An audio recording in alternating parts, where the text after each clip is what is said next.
Doctor,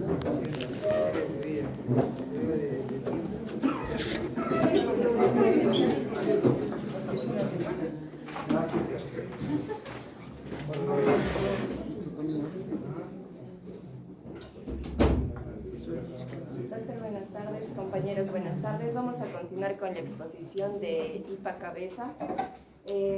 Estábamos hablando sobre las alteraciones que podrían existir en la abertura bucal. Continuando con esto, vamos a tener que la abertura bucal va a estar afectada, por ejemplo, en la adenoiditis crónica hipertrófica. Esta característica va a dar una cara adenoidea, es decir, como podemos observar aquí, que la persona va a tener un prognatismo maxilar superior, un paladar ojival, que es decir, más alto y más estrecho, una mordida abierta, lo que nos va a indicar que esta persona estaría respirando por la boca. Esta se va a darse debido a la inflamación y el aumento del tamaño de las adenoides, y es por ello que va a provocar una obstrucción a nivel nasal, haciendo así de que la persona tenga que respirar necesariamente por la boca. Luego vamos a tener otra en el cretinismo, donde la boca va a estar abierta y con babeo, como podemos observar. El cretinismo va a ser una condición en la que va a haber disminución de la hormona tiroidea. Esta también se va a estar caracterizada por la macroglosía, es decir, el aumento de tamaño de la lengua en protrusión, como podemos observarlo aquí. También vamos a tener la acromegalia, que va a ser el aumento sobre producción de la hormona de crecimiento después del desarrollo de la persona, es decir, en la adultez usualmente. Sobreproducción de la hormona tiroidea después de... Hasta ahí nomás, a ver, el análisis, ¿qué dice? Pues porque está tan poca gente hoy día, ¿qué ha pasado? ¿Han dado vacaciones? Todos están acá. Pareciera que no llega, ¿no? Vamos. ¿Qué opinión te merece lo que acaba de decir tu compañero? Calladitos, calladitos, no hay motivo para comentar. ¿Para quién se defiende solo? Vamos, y les hemos hablado la vez pasada. Nada, no la has escuchado bien. Repite, a ver. La acromegalia, que se da por sobreproducción de la hormona de crecimiento. Ya no la cambie. No la ¿Qué cambie. dije? Ay, no, es que como eso, perdón, es de crecimiento. ¿Sí o no? ¿Te has dado cuenta ahora sí? Ya. ¿Al inicio qué dijo? Nadie dijo nada. Todos amén, amén, amén. Amén. Un ratito. Estás equivocando. No, de repente te ha puesto un poco nerviosa y como me estás hablando de cretinismo, entonces estás mezclando las cosas. Para otra pregunta, ya que te has equivocado. ¿Y cuándo se produce el cretinismo? Cuando Generalmente puede ser por hipotiroidismo congénito o por que en la... es el producto, ¿no?, de un embarazo de una paciente hipotiroidea, ¿no?, que no recibe tratamiento. Entonces muchas veces se tiene la mala suerte de no darle la importancia al caso y tener como consecuencia un recién nacido con esas características. Un cretino, algunas les han insultado, no seas cretino, ¿no es cierto? ¿Por qué será? Pues no es insulto, ¿no? ¿Ah? ¿Qué? Dilo. ¿No? Entonces, en sí es un niño, una persona que tiene cierto grado, tiene retraso mental para empezar. No es normal, ¿no? Entonces, todo ello trae consigo, ¿qué cosa? El hipotiroidismo, ¿no? Entonces, hablamos de un hipotiroidismo congénito. Entonces, como has estado hablando de la tiroides, comenzaste a hablar, yo dije, 2 veces todavía lo has mencionado, y la tercera, no sé si te han soplado porque por ahí estoy viendo caras, te han soplado y ¡pum! ¿Ya? Entonces, tengamos cuidado, por favor, a ver, continúa. Ya, en la acromegalia va a haber una dificultad para cerrar la boca, y esto va a estar acompañado de un prognatismo del maxilar inferior, a diferencia de la adenoiditis crónica hipertrófica, que es el maxilar superior. y una macroglosía, también aumento del tamaño de la lengua. Luego también se va a evaluarse lo que vendría a ser el prognatismo, es decir, si existe una extensión o protrusión del maxilar superior o inferior, como lo había mencionado más anteriormente mi compañera. Y finalmente vamos a tener las pruebas dinámicas de los labios. Estas se van a darse principalmente para evaluar la función muscular, en este caso, por ejemplo, en la protrusión de los labios, que vendría a ser esta forma de silbar, específicamente del músculo orbicular de los labios, en la retracción labial, que es como una sonrisa o risa de los cigomáticos, y el inflado de mejillas, como reteniendo aire en la debilidad muscular. Esto puede variar o puede alterarse cuando hay patologías neuromusculares. Una parálisis facial, ¿cómo sería ese inflado de las mejillas? Lo que nos dijo, ¿no? El signo de la pipa. Muy bien, ya. Escapa el aire, ¿no es cierto? Por el lado sano. Ajá. ¿Sí? ¿Tú qué dices? Escapa el aire por el lado sano, ¿no es cierto? Por el lado afectado. Por el lado afectado, ¿eh? Vamos, continúa. Ahora vamos a evaluar lo que vendría a ser la cavidad bucal. Para esto se requieren de ciertas herramientas en algunos casos, como vendría a ser el bajalenguas o una linterna. Vamos a tener primero manchas. Entre estas vamos a tener las melanoplaquias, unas manchas de tipo negruzcas que vamos a poder ver en las encías en este caso. Esto, por ejemplo, se presenta en la enfermedad de Addison, que se va a darse debido a una insuficiente secreción de corticosteroides de la glándula suprarrenal, afección de la glándula suprarrenal, o en las avitaminosis. Luego vamos a tener los enantemas o manchas de Koplik. Estas van a ser manchas blanquecinas de formas irregulares y se puede verse, observarse en la etapa inicial del sarampión, y va a ser un signo precoz que va a desaparecer en 2 a 3 días. ¿Se ve frecuentemente estas manchas de Koplik? No. ¿Por qué? Porque lo que leí es que no se llegan a distinguir o no son... Si tuvieras, no, a lo que me refiero, o sea, ¿tú puedes ver esas lesiones con bastante frecuencia hoy en día? Esa es la pregunta. No, ¿y por qué? Ya estamos Acá quiere hablar acá, y que ha faltado 2 semanas. Porque prácticamente con la inmunización o con la aplicación de las vacunas se ha erradicado el sarampión. O sea, está considerada como una de las enfermedades erradicadas dentro de nuestro país. ¿Pero gracias a qué? Gracias a la vacuna contra el sarampión. ¿Entienden? ¿Pueden haber algunos casos aislados de sarampión? Sí. Y generalmente se van a dar en aquellos casos en donde de repente la población no ha sido vacunada, ¿no? Entonces son susceptibles a hacer la enfermedad, pero lo que se propende con estas campañas de vacunación o con los programas de vacunación es lograr de que el 100% de personas estén inmunizadas. Por eso es poco frecuente hoy en día encontrar este tipo de lesiones de las cuales tú haces referencia. Esa es la pregunta.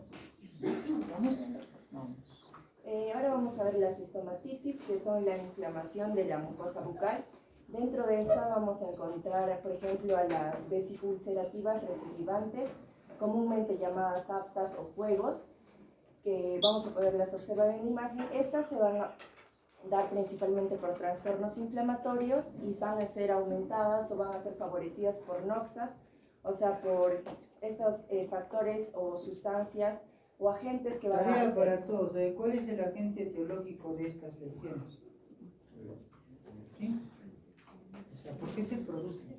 O sea, dicen, pueden haber trastornos de carácter inflamatorio, ¿no?, que van a estar favorecidos muchas veces por la presencia de algunas noxas, ¿no?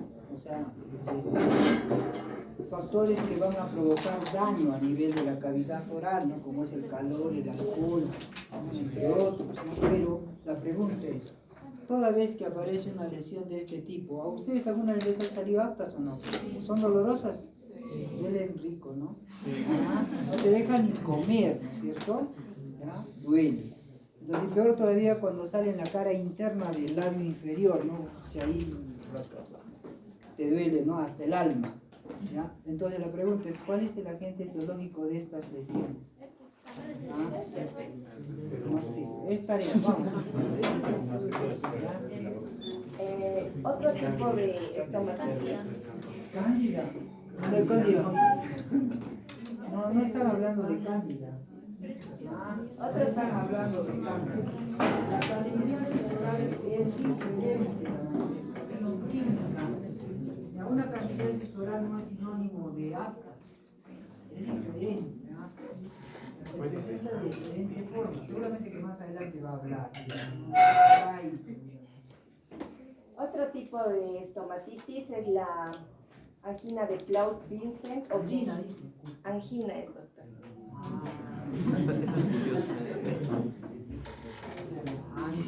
¿Por qué?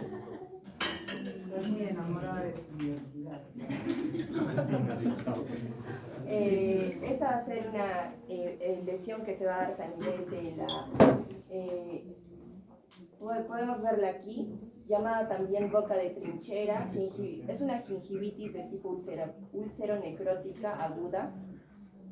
Luego vamos a tener también otro tipo de Angina de Vincent, así se llama. La angina de Vincent, o sea, su nombre te invita a pensar en otra cosa totalmente diferente, ¿no? Pero no solamente está caracterizada por la presencia de una gingivitis úlcero-necrótica, sino por la formación de abscesos, que muchas veces estos abscesos, o sea, pueden producir una decolación, o sea, despega el tejido y va avanzando hacia zonas que de repente pueden poner en riesgo la vida de un paciente, ¿ya? Esta angina de Vincent, o sea, muchas veces hay que tratarla con mucho cuidado, ¿no? A veces se ha visto casos en donde el cirujano de cabeza y cuello encuentra un gran absceso y entra a debridarlo, ¿no? Pero ¿qué pasa? Que muchas veces este absceso ha decolado, ha despegado estructuras y ha avanzado a localizaciones donde puede poner en riesgo la vida del paciente. Hablamos de lo que es la cavidad mediastinal, entonces provocar una mediastinitis. Entonces muchos de estos pacientes que cursan con mediastinitis difícilmente salen del cuadro, ¿no? Y si salen de alta, pero de alta celestial. Entonces es bien complicado y por eso hay que tener bastante cuidado toda vez que nosotros estamos frente a este tipo de problemas de salud, ¿no? Y por último vamos a tener la celulitis en el piso de la boca, esta llamada también angina de Ludwig. Tan igual que en el caso anterior, la angina de Ludwig y la angina de Vincent, o sea, pueden conllevar a este mismo problema, ¿sí? Y este se va a darse usualmente debido a un molar infectado. Tiene que haber una puerta de entrada, tiene que haber. Generalmente son piezas cariadas, ¿no es cierto? Donde tenemos una puerta de entrada para que pueda ingresar, ¿no? O entrar una bacteria, ¿no? Y provocar todo el cortejo sintomático que corresponde a un cuadro de celulitis y absceso de esta región, ¿no? A veces dicen, ¿no? Oye, ¿cómo Comecito se ha muerto? Oye, se mueren los pacientes jóvenes. Y tú dices, oye, pero era joven, ¿cómo no? Es increíble, ¿no? Esa muerte. Entonces hay que tener cuidado con estas patologías, ¿no? Continúa.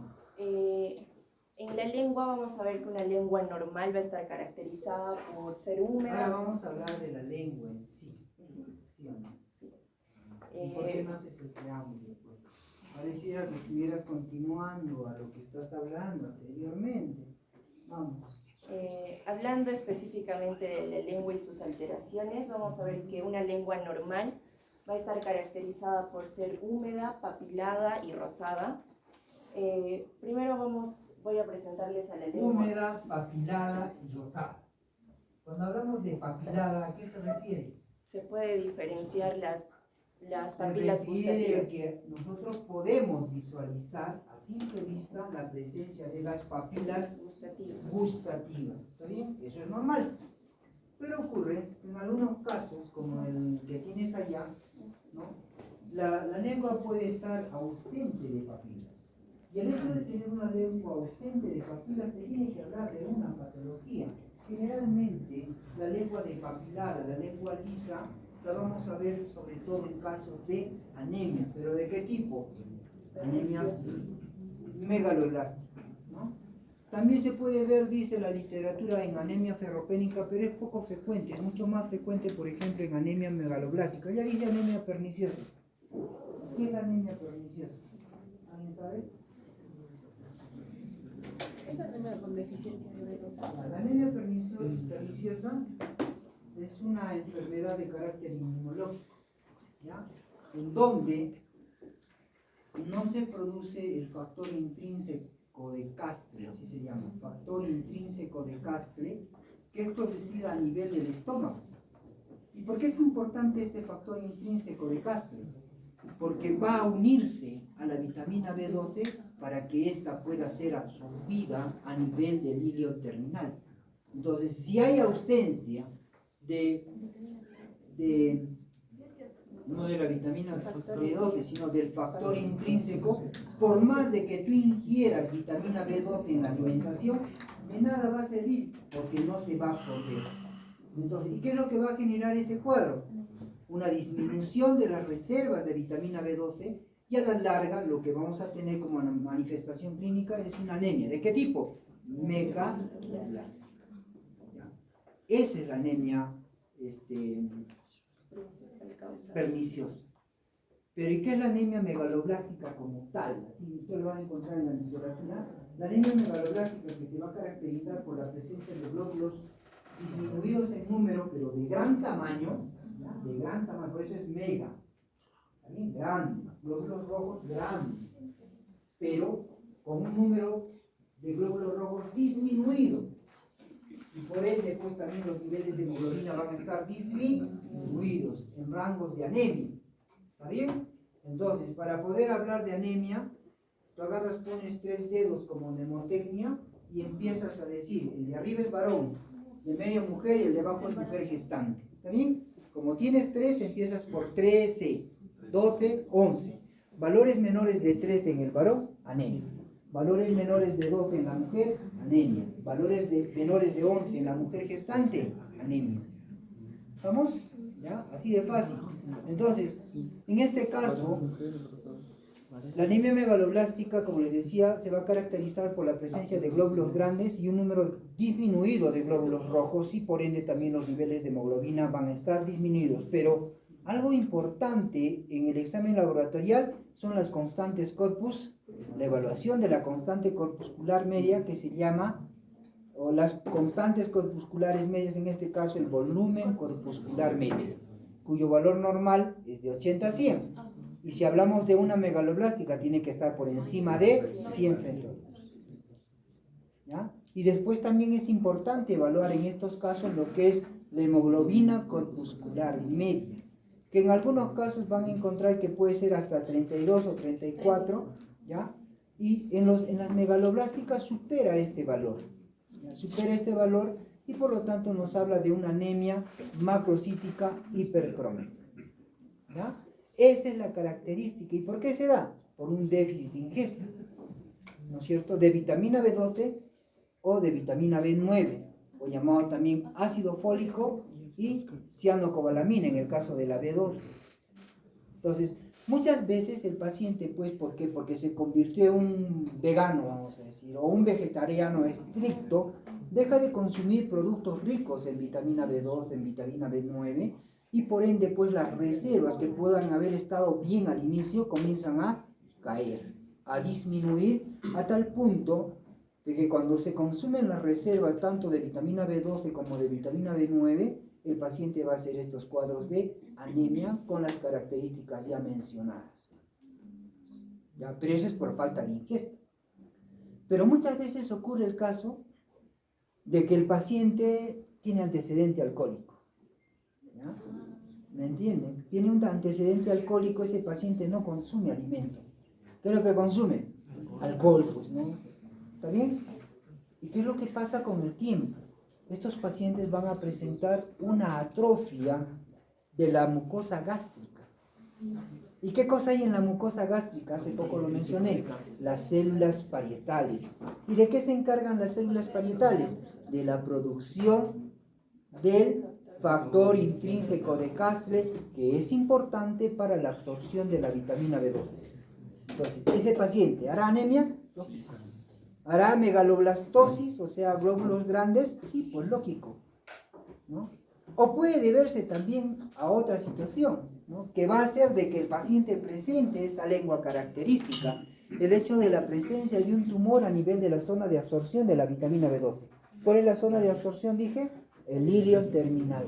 Entonces agarra y aparece un tumor, ¿no? Y lesiona, malogra, altera la zona de absorción de la vitamina B12 y por ende pues la vitamina B12 se pasa de largo y no es absorbida y poco a poco se van consumiendo las reservas y el paciente hace anemia megaloblástica.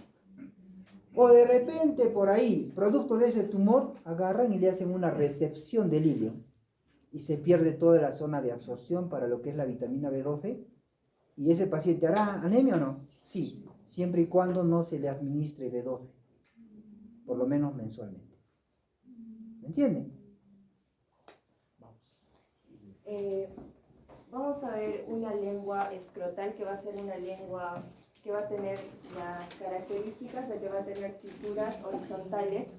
Esta es congénita y sin significado patológico y se debe diferenciarse de la glositis sifilítica, que en este caso las cisuras o hendiduras van a ser a nivel verticales, a diferencia de la lengua escrotal.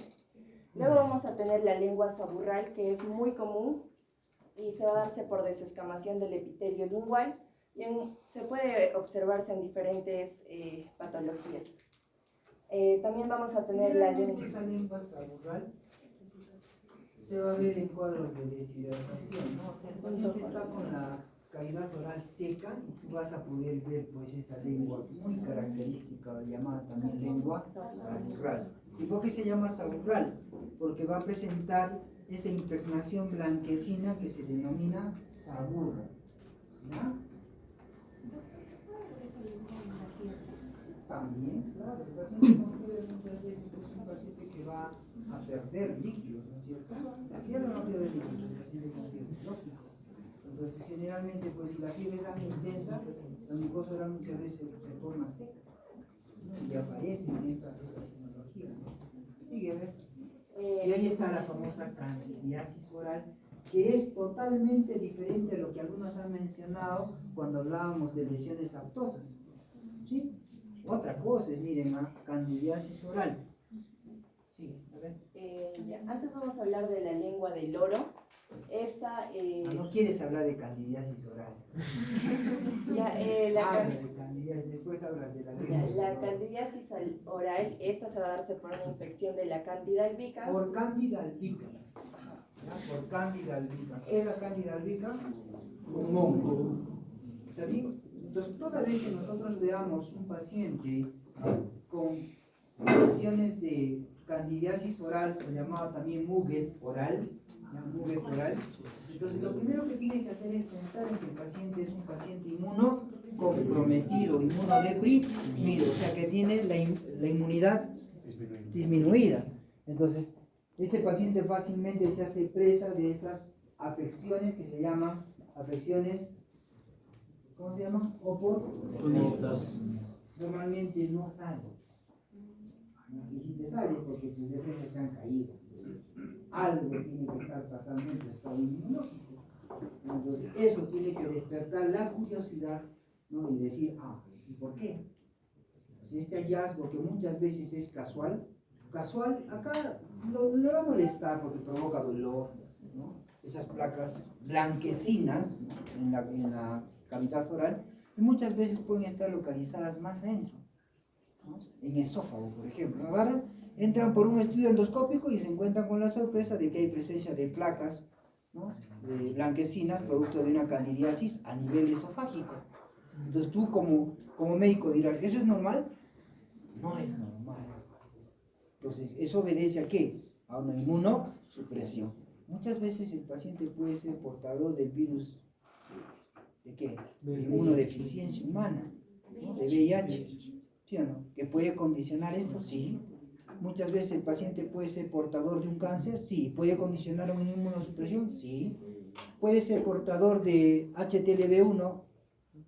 Sí, también, ¿no es cierto? Y así puedo yo más o menos estar pensando en situaciones en donde se puedan generar cuadros de inmunosupresión y que puedan condicionar este tipo de lesiones en la cavidad faríngea. Ahora sí, pasa tu lengua del oro. En la lengua del loro vamos a observar que esta va a ser seca y con grietas y se va a darse en pacientes urémicos crónicos. Y finalmente vamos a tener a la ránula, que va a ser la obstrucción de la glándula lingual. Como podemos observar, va a ser una masa ¿Qué glándula es? sublingual. Sublingual. ¿Ya? La ránula. Muchas veces se obstruye la salida ¿de qué? ¿De qué? ¿Qué se usa la glándula? Saliva, ¿no es cierto? Entonces se obstruye y muchas veces inclusive por la presencia de un cálculo. ¿Ya?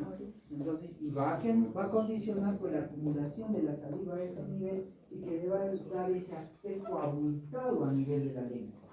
¿Era doloroso? Lógicamente, va a ser doloroso.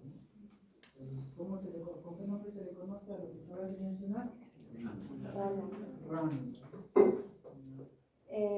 Por otro lado, vamos a tener que, por ejemplo, en el temblor, cuando vamos a observar temblor en la lengua, esto se va a deberse etiologías como el alcoholismo crónico, tirotoxicoides y afecciones neurológicas. O si hay desviación de la lengua, también se le tiene que pedir al paciente que protruya la lengua, y si vemos que hay desviación de esta, vendría a ser un indicador de parálisis del hipogloso, del dosado paracraneal. Ahora vamos a ver la semiología de los párpados y del ojo externo. En este vamos a tener a las maniobras, primero la inspección, luego la palpación y finalmente algunas maniobras complementarias. Primero vamos a ver las alteraciones congénitas. Estas, la verdad no puse las imágenes específicas de estas porque son un poquito fuertes de ver, al menos para mí fue muy fuerte. Muy fuerte. Y eran niñitos, ¿no? Es que para eso estás estudiando. Vamos a tener al lactón. Nosotros no nos vamos a acostumbrar a esas cosas, por más de que sean fuertes, como tú dices. O sea, cuando venga un paciente con estas características, dirás, pues no, este es un cuadro muy fuerte, no lo atiende. Tendrás que atenderlo, pues, ¿no? Y por ende, tendrás que estar preparada para poder ver y decir, esto es tal cosa, ¿no? Y lo derivo, o de repente, pues, por ahí eres especialista en la materia y lo resuelves. En la criptoftalmia, vamos a ver la ausencia congénita de la apertura palpebral con el globo ocular oculto bajo la piel.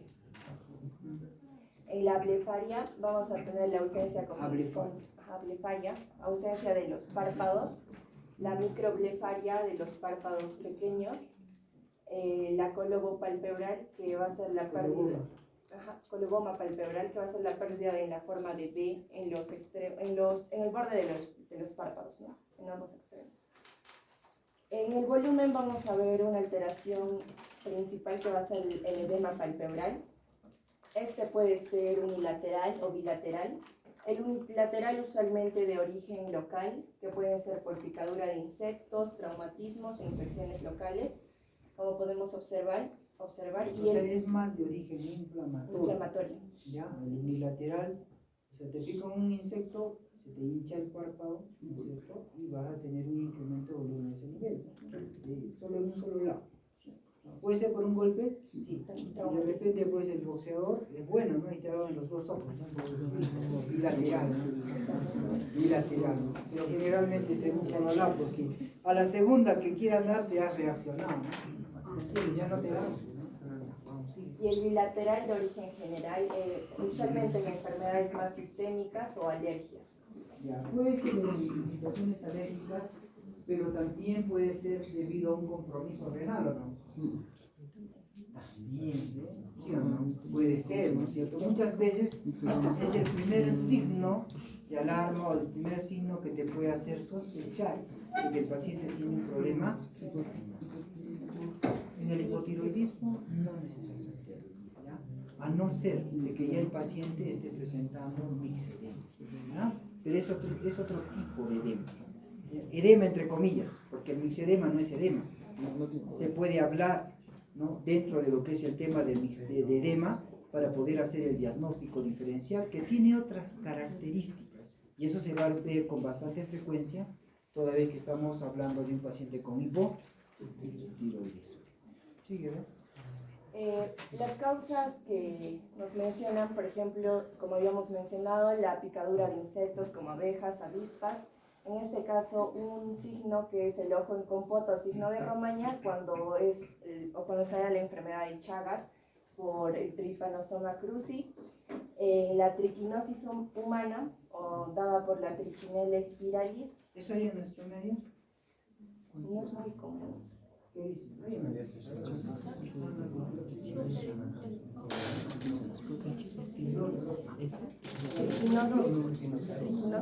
¿Hay acá en nuestro medio?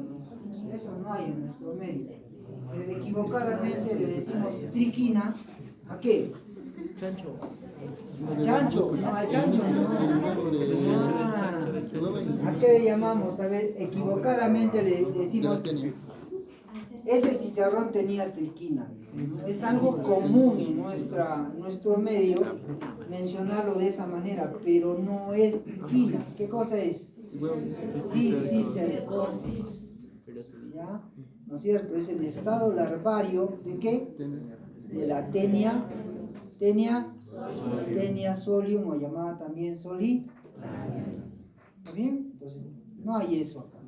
En otros países sí, pero acá en Perú no tenemos. ¿No? El herpes simple o zóster oftálmico, que podemos ver aquí, que va a estar acompañado de dolor. Una cosa es, escuchen, una cosa es herpes simple y otra cosa es herpes zóster. No son sinónimos. ¿No? De que puede afectar, sí, pues puede afectar. Pero muchas veces nosotros debemos de saber diferenciar entre lo que es simple y el zóster. Son etiologías totalmente diferentes. De que ambas son virales, sí, ahí va bien, ¿no es cierto?, la semejanza. Pero el agente etiológico es diferente, ¿ya? Y la manifestación clínica también es diferente, ¿ya? Generalmente el herpes simple va a ser característica la presencia de ¿micro qué? ¿Dónde están los que están rotando conmigo? ¿Dónde están? Los que rotan hoy, los que han rotado hoy día conmigo. Vamos. Microvesículas, ¿sí o no? Microvesículas en racimo o arracimadas. Hablamos en la mañana, ¿no? Entonces, generalmente, pero son de localización en la boca, ¿no? Pero puede ser en otro lugar, lógico, puede ser, ¿no? Pero es de etiología viral. Pero en el caso del zóster, ¿no?, del herpes zóster, entonces muchas veces el herpes zóster, si hablamos de un zóster oftálmico, o sea, la que está afectada es la rama oftálmica. Y generalmente el herpes zóster es unilateral. ¿Por qué? Porque va a afectar el dermatoma correspondiente de esta rama nerviosa. Lo que generalmente da, pues, entonces si tú trazas una línea acá en la cara, en la mitad de una cara, y no abarca al otro lado, salvo sean casos excepcionales en donde hay el doble compromiso, pero generalmente sea un solo lado, ¿ya? Ya sea en el lado derecho o en el lado izquierdo. Continúo. No es lo mismo, que quede claro. Y la conjuntivitis infecciosa, que también puede producir edema. ¿Qué produce? ¿Dónde está tu compañera? ¿Dónde está María Ángel? ¿Qué produce? La conjuntivitis. Vamos. ¿Cómo se llama? Ha presentado el cuadro, ¿no es cierto? ¿Cómo se llama? Síndrome del ojo blanco, ¿no es cierto? Síndrome del ojo rojo. Ya, síndrome del ojo rojo. Y ahí está la conjuntivitis infecciosa, ¿no es cierto? Si bien es cierto, aquí en la fotografía no se ve bien, ¿qué cosa? ¿Qué es lo que caracteriza, Francis? ¿Qué dijimos? La presencia de chogni. Chogni, ¿no es cierto? En quechua. ¿Cómo se llama? Es secreción mucopurulenta, o que puede ser serosa, a nivel de los párpados, ¿no es cierto? Que inclusive se pegan, ¿no es cierto?, los párpados y dificultando la apertura ocular, toda vez que se despierta el niño o la persona con conjuntivitis y tiene esa característica. ¿no? A veces puede ser legañas blanquecinas, amarillentas o verdosas, dependiendo del agente etiológico, ¿no? Y estos pacientes con conjuntivitis, o sea, tienen intolerancia a la luz. O sea, prefieren estar bajo sombra, porque cada vez que salen al sol, se les provoca mucha incomodidad, ¿no? Esta se me dio por la mañana. ¿Por qué no contestas? No.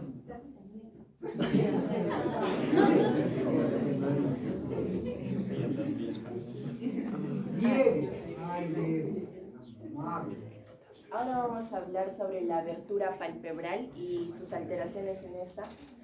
Primero sobre el aumento de la abertura palpebral, lo que vamos a conocer como exoftalmia, que va a ser este desplazamiento del globo ocular hacia adelante.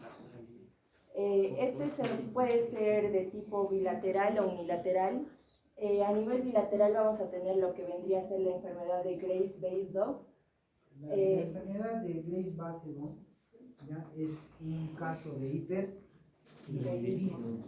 Generalmente cuando nosotros hablamos de fases hipertiroidea, lo característico es de que va a tener los ojos saltones. El paciente está caminando y llega a una esquina y lo primero que aparece son los ojos antes del cuerpo, ¿no es cierto? ¿Por qué?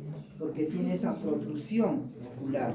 Ojos salidos, ojos saltones. ¿Está bien? Eso es muy característico en el paciente hipertiroideo. Entonces, hablamos de un compromiso bilateral, sobre todo en lo que es la famosa enfermedad de Grace-Basedow, ¿no? Esta debe estar acompañado de bocio, exoftalmos y tirotoxicosis. Vamos a ver más adelante lo que vendría a ser el exoftalmos, mejor dicho el bocio. Vamos a tener la otra manifestación, otro tipo que vendría a ser el unilateral. Este puede ser agudo o crónico. El agudo usualmente debido a reacciones inflamatorias como la periostitis aguda o tromboflebitis, y las no inflamatorias como hematomas o enfisemas. Y a nivel crónico vamos a ver de que va a haber dos tipos, la reductible y la irreductible. La reductible vendría a ser las varices, aneurismas o angiomas, y la irreductible tuberculosis, sinusitis o tumores líquidos o sólidos que vendrían a estar. La reductible puede ser producida por presencia de varices, por presencia de un aneurisma o por la presencia de un angioma. Ahora sí. Y la irreductible, como había dicho, presencia de tumores líquidos o sólidos que van a estar en la parte posterior del globo ocular. O por tuberculosis o sinusitis. Que te estás acelerando, te estás leyendo nomás, no le estás dando forma al mensaje. Vamos. Una manifestación característica va a ser el resultado de la excitación del simpático cervical. Este se va a manifestar como el síndrome de Porphyr-Petit, que lo vamos a verlo aquí y sus características.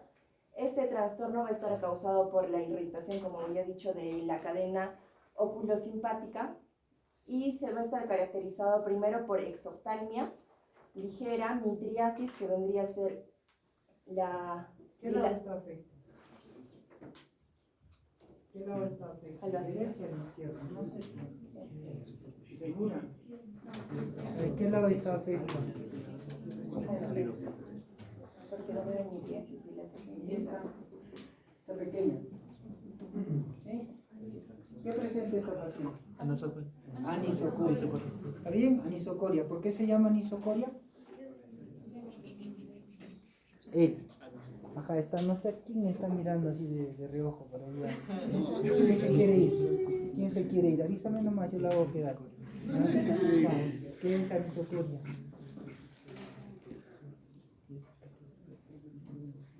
Uno, dos, tres. Anisocoria. Hemos hablado, la vez pasada hemos hablado. Pupila chica, muy bien. Anisocoria, señorita, ¿cuál es su nombre? Lucía, a ver, anisocoria. ¿Tu nombre? Valeria. ¿Ok? Valeria. Anisocoria, ¿qué? ¿Tú qué dices? ¿Qué es anisocoria? Se está ocupada, no quiere hablar. Está ocupada, dice. pupilas de diferente tamaño. Esa es la anisocoria. ¿Esa pacientita tiene anisocoria? Sí, porque una pupila es grande y la otra es pequeña. Entonces, ¿dónde se presenta la midriasis? ¿El lado derecho o el lado izquierdo? ¿Ah? No sé, pues yo no sé cómo. ¿El derecho o izquierdo? Esa pregunta. Dime, ¿cómo es? ¿Derecho o izquierdo? Es la que se equivoque. ¿Derecho o izquierdo? ¿Derecho o izquierdo? Vas a poner su nota, ¿ya? Derecho, vení. ¿Sí? Vamos, derecho o izquierdo. ¿Segura? Derecho o izquierdo. ¿Ah? Derecho. Derecho, hemos dicho que nunca es un espejo, ¿no? Nunca es un espejo, siempre te tienes que colocar en la posición de la fotografía para decir derecho o izquierdo. El compromiso está en el lado derecho, ¿no es cierto? ¿Qué es lo que caracteriza una exoftalmia ligera? O sea, ¿qué cosa es exoftalmia? Ojos salidos, si quieren, ¿ya? Hay una protrusión ocular. Después, midriasis. Lógico, esta pupila está más agrandada y para poder hablar de midriasis, ¿cuánto tiene que ser el diámetro? Mayor a 4 milímetros. Mayor a 4 milímetros. ¿Está bien? Ahora, ¿qué más dice? Retracción palpebral. ¿No es cierto? Entonces, el hecho de que esté protruido, hay una exoftalmia ligera, hace de que los párpados se retracten. ¿Está bien? ¿Cuál es lo contrario? Es una triada. Hemos hablado la vez pasada, ¿no es cierto? ¿Cuál es lo contrario a eso? ¿Cuál es lo contrario a eso? Bueno, hemos hablado, pues, ¿no? ¿De qué? Miosis, enoftalmia y... ¿Signo de qué? ¿Qué signo? Es la triada Claude-Bernard-Horner. ¿Sí o no? La triada de Claude-Bernard-Horner ya también es otra cosita diferente, ¿no? Lo contrario de cada uno de esos. ¿Está bien? Hay tosis palpebral, hay enoftalmia, ¿no es cierto? Y hay miosis. O si quieres, hay tosis palpebral, ¿no es cierto? Hay anhidrosis, ¿y qué más? Y miosis. ¿Está bien o no? Cualquiera de esos dos les dije que es la triada de Claude-Bernard-Horner.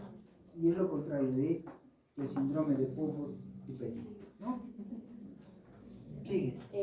Vamos a ver que algunas patologías, no son patologías, algunas condiciones que pueden imitar la exoftalmia van a ser los ojos grandes en las miopías acentuadas, como podemos ver en este caso. Ahora, la disminución palpebral de la abertura palpebral se va a conocerse como enoftalmia, que vendría a ser el hundimiento anormal del globo ocular en la órbita, como podemos ver en la imagen. En la enoftalmia, sí es cierto, puede haber una abertura palpebral disminuida, ¿está bien? Pero no es la enoftalmia. O sea, hay esa característica. La enoftalmia es sinónimo de ¿qué? De tocoñau. ¿Qué cosa? Hablamos la vez pasada, ¿no? ¿Qué cosa es eso? Ojo hundido. Ojo hueco, ¿no? Ojo hundido. Entonces, vamos, ahora sí. Vamos a poderla observar en la retracción cicatricial, cuando va a haber una atrofia del globo ocular, en la resorción de la grasa orbitaria, en enfermedades consuntivas como el cáncer, PVC o desnutrición, y en la derivación de grasa a una cavidad vecina como en el traumatismo orbitario. Aquí vamos a hacer mención también de la parálisis del simpático cervical, lo contrario a lo que habíamos dicho del anterior síndrome, que vendría a ser el síndrome de Claude-Bernard-Horner. Este solamente va a afectar a un lado de la cara y va a estar caracterizado por una triada que vendría a ser la enoftalmia, la miosis y la anhidrosis. En algunas literaturas mencionan también la ligera tosis del párpado superior.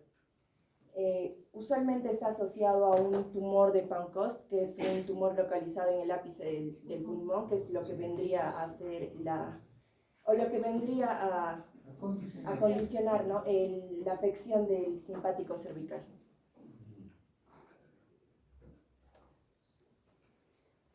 Ahora vamos a ver las alteraciones de los bordes palpebrales. En este caso vamos a tener dos, el entropión y el ectropión. En el entropión vamos a ver una irritación por triquiasis. En este puede ser espasmódica o cicatricial. En la espasmódica va a haber contractura ¿Qué es de... una triquiasis? Cuando las pestañas, podemos verlo, sí, aquí también. Cuando las pestañas van a estar hacia adentro, van a estar tocando el globo ocular. Ya, ¿qué más? Ay, Ahí, ya. Vamos a aprovechar ahorita. Si bien es cierto, la triquiasis es la inversión de la disposición, de la orientación de las pestañas. Las pestañas normalmente deben mirar para afuera, pero resulta de que estas miran para adentro. Entonces, ¿y qué es lo que pasa con el párpado inferior, sobre todo que es el más afectado? Se invierte. Se invierte. O sea, normalmente está así y se mete para adentro, pues hay una inversión del párpado inferior y por esa razón es que las pestañas tienden a dirigirse hacia adentro. Cuando tú tienes una pestaña es incómodo, ¿no? ¿Sí o no? Imagínate toda la hilera pues dentro del ojo. Sumamente incómodo, que inclusive se dice puede provocar una lesión a nivel de la córnea, perforación corneal, ¿ya? Es muy característico. Ahora, va a haber casos en donde los pacientes van a tener doble hilera, claro que aquí está desordenado, pero tiene doble hilera, o sea, de las pestañas.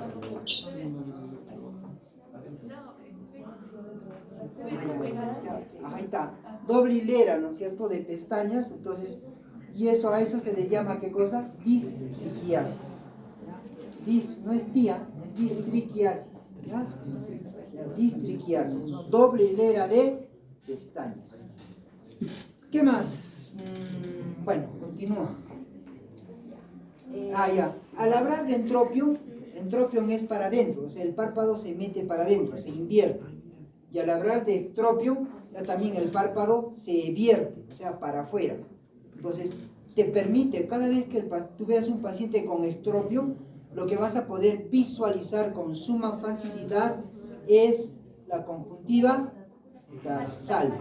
La conjuntiva tarsal. ¿Cuál es la conjuntiva tarsal? Es la que logramos ver al deprimir el párpado inferior y es de coloración rosada. ¿No es cierto? Y que nos permite saber si realmente el paciente puede estar o no anémico también. Sí. ¿Estamos? Pero normalmente, en un paciente con ectropión se ve con suma facilidad, ¿no? Acá están los diferentes tipos de ectropión, en donde tú ves, miren, con facilidad se ve esa conjuntiva tarsal. ¿Ya? Vamos a tener al ectropión involutivo, el cicatricial por algún tipo de cicatriz que esté retrayendo el borde palpebral inferior, el ectropión paralítico y el mecánico por algún tipo de tumor o tumores principalmente. Luego las alteraciones en las pestañas, como ya bien el doctor lo mencionó, la triquiasis, la distriquiasis y uno más que vendría a ser la blefaritis escamosa. Esta va a ser la desescamación, como podemos ver, esta de tipo blanquecina. O sea, se habla de blefaritis cuando la afección está localizada a nivel de los... Nada, vamos, escucho. A nivel de los párpados. O sea, si hay una afección inflamatoria, tanto en el párpado como en la conjuntiva, se llama blefaroconjuntivitis. ¿Está bien? ¿Está claro? Entonces, si hay bléfaro, párpado. Acuérdense, terminología que tienen que ya ir empleándola y acostumbrarse a utilizar.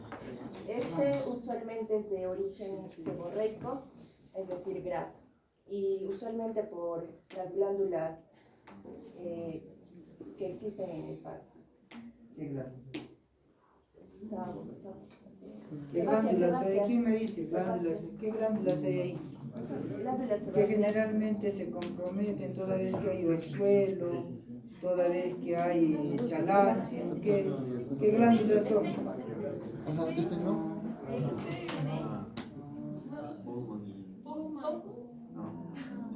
Glándulas de meibonio, glándulas de Seyfert.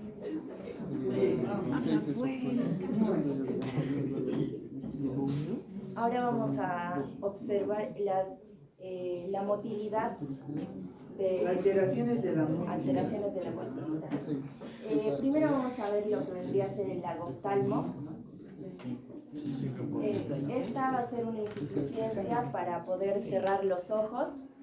Se va a hacer principalmente la parálisis facial periférica. ¿Cómo? Sí, para cerrar los párpados.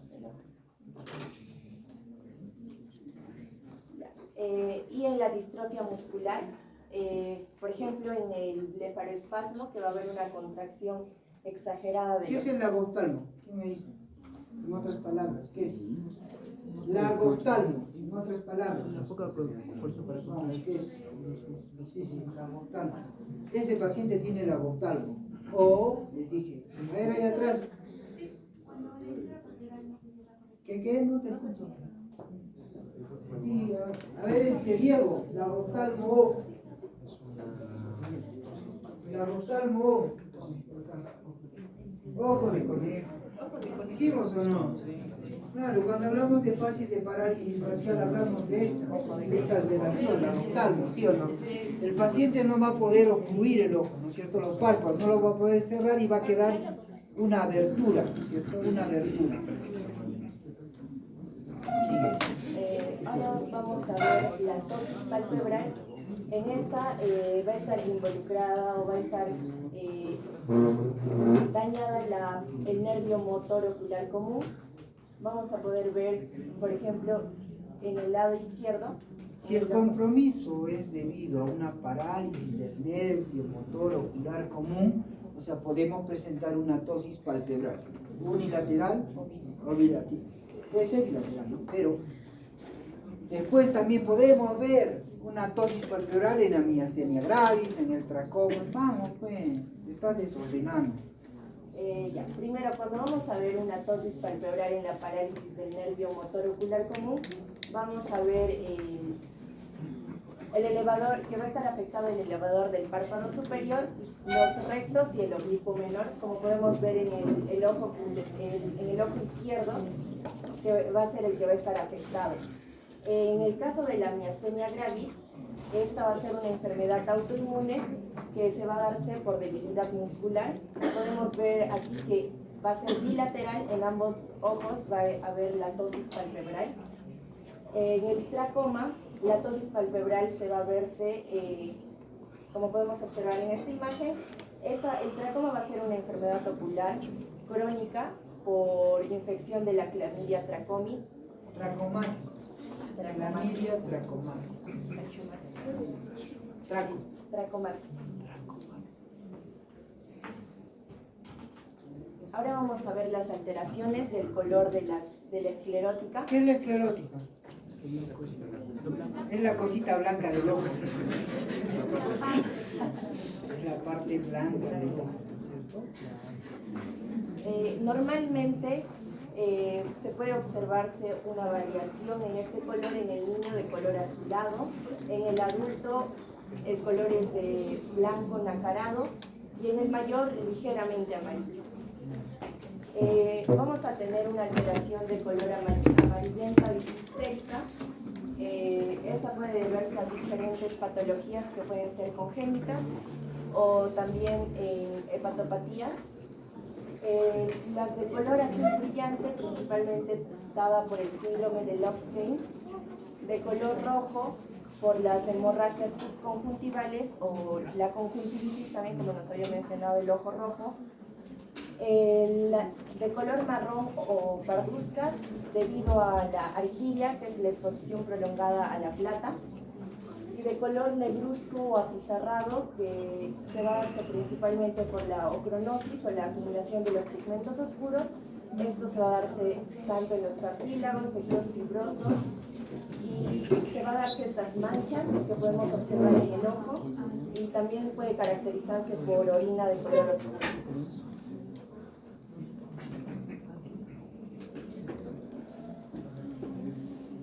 Continuando con la exposición, vamos a ver ¿Cuál es el nombre? Andrea Chávez. Andrea Chávez. Andrea Chávez, lamento decirte que nos ha ganado el tiempo.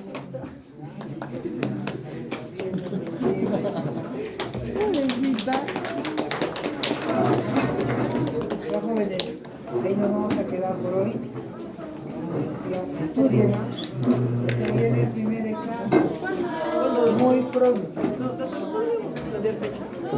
Podría plantear Estudien. para no cruzarlo con los No, no, olvídate, no se va a cruzar. No te preocupes, no se va a cruzar. Ni curso no se va a cruzar con ninguno. Porque vamos a poder moverlo. Tranquilo. Estudien. Nos vemos jóvenes.